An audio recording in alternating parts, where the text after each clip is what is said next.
Meus prezados, após vermos que o antipapa Bergoglio está querendo promover essa união global de todas as religiões, de todas as formas de culto, chamando todo mundo de irmão, indiscriminadamente, sem levar em consideração aquilo que a palavra de Deus diz, que aos que creram no Senhor, a estes foi dado o poder de se tornarem filhos de Deus, aos que crerem no Senhor. Então, o Papa, esse antipapa, ele quer o contrário, ele quer que filhos de Deus sejam quaisquer pessoas, inclusive os ateus, os céticos, né? E toda espécie de gente. E aí vem agora a questão de fazer uma só religião para o mundo todo, que na verdade não vai ser assim. Na verdade não vai ser assim. Ele nunca conseguirá quebrar certas religiões que existem. O que vai ocorrer é o catolicismo vai ser engolfado ou vai ser pulverizado no meio dessas religiões falsas e o catolicismo vai sumir. Mas jamais vai se destruir um Deus como Alá, uma religião como a muçulmana, jamais vai se destruir. Jamais se destruirá o espiritismo. Jamais se destruirá, jamais haverá isso. O que vai subir é o catolicismo. E junto com ele o cristianismo. Porque nós não sabemos também se esses encontros com evangélicos que têm sido colocados aí nessas reuniões ecumênicas, se ali também não vai pulverizar e tudo vai ser diluído e o cristianismo some. E afinal, este é o interesse do demônio. Este é o interesse do demônio. Então, o que mais me impressiona agora, que deve ficar claro agora para nós, é neste versículo que eu vou passar aí para vocês, o versículo que vem logo após esse meu comentário, e que eu estou aqui antecipando com as palavras que eu me lembro, que é aquele versículo daquela pergunta que São Paulo fez, né, que nós vamos aí depois comentar, ou vamos expor para vocês aí o versículo como está lá na palavra de Deus. É aquela pergunta que São Paulo faz assim: que comunhão pode haver entre a luz e as trevas? Que comunhão pode haver entre a luz e as trevas? Vocês observam que na pergunta de São Paulo não há outra resposta a não ser perguntar. Mas o que é esta comunhão entre a luz e as trevas? Ora, é justamente quando você quer juntar num balaio só todas as correntes religiosas do mundo. Todas.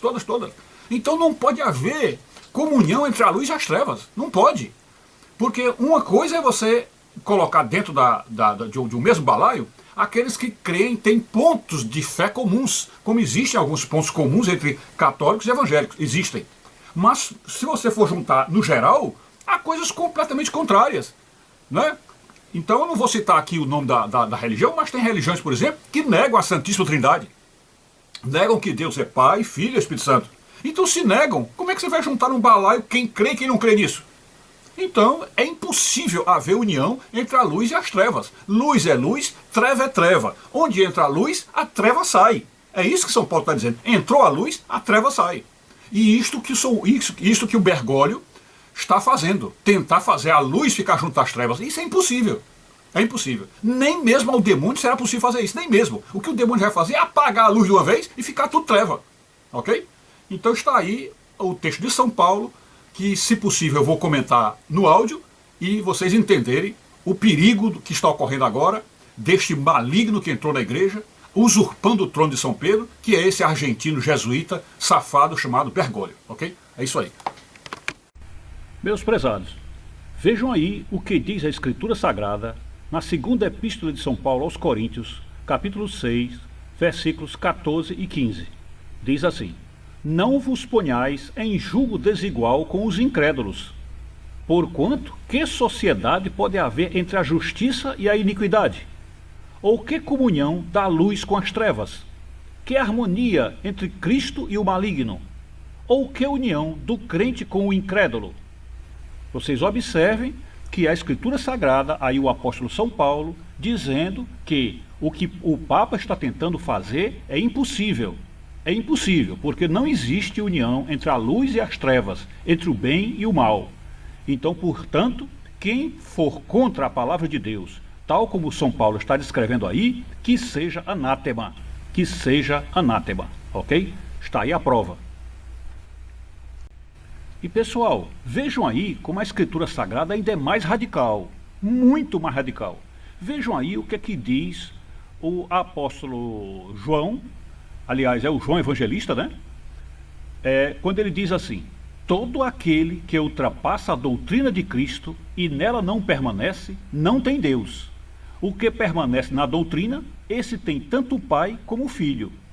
Se alguém vem ter convosco e não traz esta doutrina, não o recebais em casa, nem lhe deis as boas-vindas, porquanto aquele que lhe dá boas-vindas faz-se cúmplice das suas obras más. Observem como isto é radical. Isto é radical. Quer dizer, o João está dizendo aí o quê? Só existe uma doutrina verdadeira. E quem não se apegar a ela não está com Deus. Nem com Deus Pai, nem com Deus Filho. Não está com Deus. Está com o diabo. Então aí está dizendo, olha, se alguém vier com vocês e não trouxer esta doutrina nossa dos apóstolos, nem o recebais em casa. Nem o recebais em casa. E nem lhe deis boas-vindas. Porque é mal-vindo. Quem chegar em nossa casa e trouxer outra doutrina é mal-vindo. E mais, se a gente der boas-vindas, nós estamos ficando cúmplice das obras más daquela pessoa. Então observe como isto é radical. Então se o Papa, que é o antipapa, seguisse a Escritura Sagrada, o que é que ele ia fazer? Ia negar todas as religiões do mundo e colocar apenas o catolicismo. Porque é somente o catolicismo que traz a doutrina verdadeira. Ok? É isso aí. Fiquem com Deus, saúde e paz, tudo de bom e Maria passe na frente.